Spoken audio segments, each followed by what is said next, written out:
Today, we're going to demonstrate the updates we've made to the Strobe Link Type A harness.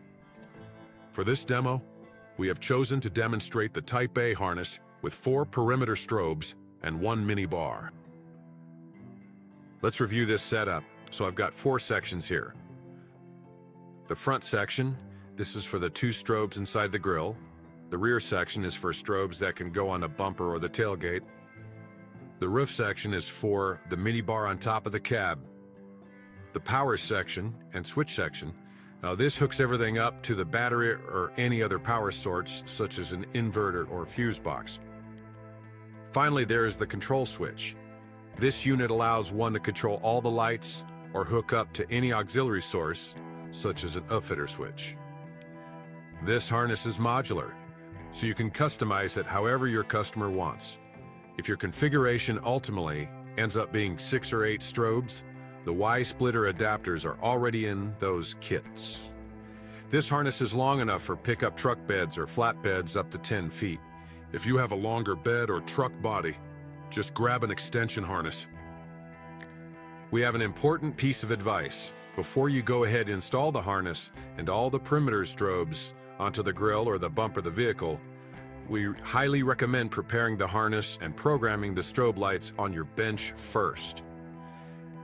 This updated harness allows you to set different strobe patterns for the front and rear sections. Our provided switch panel has 2 rocker adjust pattern power switches.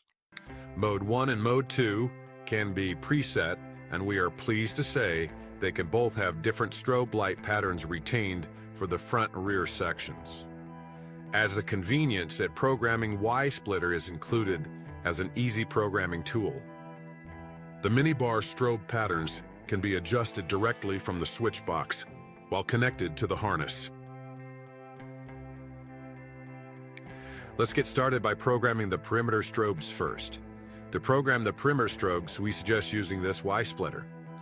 Unplug the front and rear sections from the main harness and connect them to the programming Y-splitter. Then program the red and gray wires by tapping the yellow pattern change wire to them. The red and gray wires change the pattern by positive trigger. If you want to set different patterns for the front and rear, just plug the front strobes and the rear strobes into the programming harness separately and program the red and gray wire to different patterns during that process. If you want to program the strobes in a wigwag style pattern, you can program them into Phase 1 and Phase 2 groups. Please refer to this video for how to program phasing for the strobes. Now, plug all the strobes and the mini bar into the harness. Let's program the mini bar now using the provided switch panel. To program Mode 1, press the Mode 1 button, then press the mini bar select button to choose the pattern you want. Return Mode 1 button to off. Then switch Mode 2 button on and again depress the mini bar select button to choose the desired pattern. Now that you've successfully programmed all the perimeter strobes, you're ready to install them onto the vehicle. Now we're going to show you how this updated switch panel works. The Mode 1 switch turns on the mini bar and all the perimeter strobes. For this demo, the front and rear strobes are set to the same pattern, but you can set them to different patterns if you wish. The Mode 2 switch turns on the mini bar and all the perimeter strobes as well. Here, on Mode 2, the front and rear are set to different patterns. This mini bar select momentary switch is used to select patterns for the mini bar only.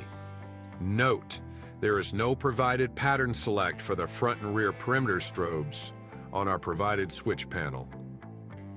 And that's it for this demo. Please contact the BUILTBRIGHT tech support team if you have any further questions. Thank you.